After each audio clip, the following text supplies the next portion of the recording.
Hello, hello. Here we are getting ready to learn about how to use conditionals as part of the first module of Project Guts. And what we are going to do is we are going to use a model called bumper turtles. Now, I get to bumper turtles by going to Teachers with Guts into my account. I go to Resources, Module 1, Lesson 3, and I then click on this starter model right here. I click it so it opens in a new window, and it's going to take its time, and it opens up. And then, of course, whenever I want to play with some code, the first thing I'm going to do is I'm going to remix this particular model. Now that we've remixed it, I'll be able to view the code. So the first thing let's do is let's take a look at how the world is set up here. So you can see that there are two buttons to push, not toggles. Neither of these are toggles. They're both buttons, one-time buttons. And the first over here is setting up our world. So you can see that when we push paint line marks, the first thing that happens is it clears away any old terrain and deletes any old turtles that happen to be lying around.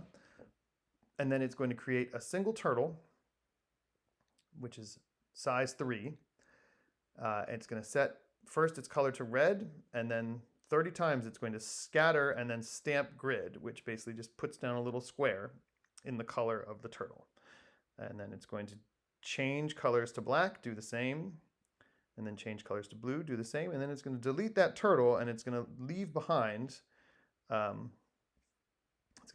bunch of little squares. So here you can see, let's get a little closer so you can see a little better, that every time you hit paint landmarks, it just scatters 30 reds, 30 blacks, and 30 blues all across Spaceland. And that's what it does. And then, of course, when we hit setup, let me lock this camera into place. When we hit setup, you can see that once again it deletes everybody and then just creates 4 turtles that sets their size also to 3. And one thing that's important to notice is right here you might only see one turtle or one square, but that is because we've created all 4 turtles just right in the middle. So they are just kind of stacked on top of one another right there.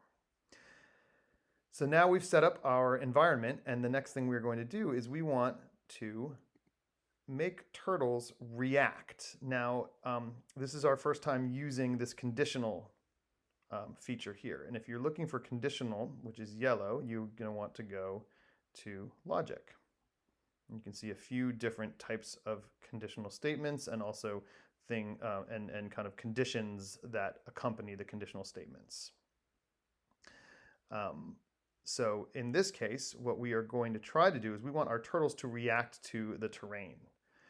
And we want them to turn as a result of hitting the terrain. So while forever is toggled, you can think about your logic statement here. So we want to say if the terrain color, and if you're searching for terrain color, you're going to want to look in environment.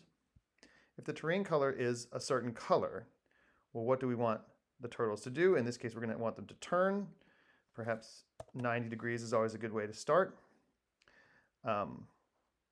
So that's your conditional, and then you might pop that in there. But then also remember that you want this conditional here for each of the 3 colors, blue, red, and black. And also always remember that you want your turtles to be moving forward. So don't forget about the forward command either. So here is your basic setup. We encourage you to play around. Maybe you want your turtles to turn at a 90-degree angle. Maybe you'd like them to have a different angle that they turn, depending on what color they hit.